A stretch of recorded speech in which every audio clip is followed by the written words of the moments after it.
Today's story is The Sleeping Beauty. Once upon a time, there was a king and queen who for a very long time had no children.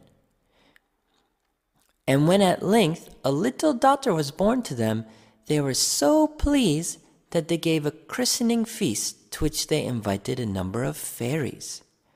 But, unfortunately, they left out one rather cross old fairy, and she was so angry that she said the princess should die when she reached the age of 16 by pricking her hand with a spindle. All the other fairies present, except one, had already given the princess their beautiful gifts, and this last one said she could not prevent part of the wicked wish coming true. But her gift should be that the princess should not really die, but only fall into a deep sleep, which should last for 100 years. And at the end of that time, she should be awakened by a king's son. It all happened as the fairies had predicted.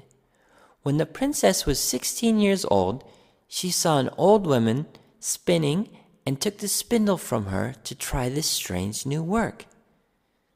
Instantly, she pricked her hand and fell into a deep sleep, as did everyone else in the palace. There she lay in a bower of roses, year after year, and the hedge round the palace garden grew so tall and thick that at last you could not have told that there was a castle at all. At the end of the 100 years, a king's son heard of the castle and the enchanted princess who lay asleep there, and determined to rescue her. So he cut his way through the thick prickly hedge, and at length he came to the princess. When he saw how lonely and how sweet she looked, he fell in love with her, and stooping, kissed her lips.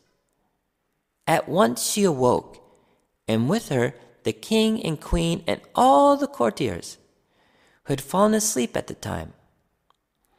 As the princess was as much taken with the prince's appearance as he was with hers, they decided to be married. And so the wedding was celebrated the same day with great pomp and ceremony. The end.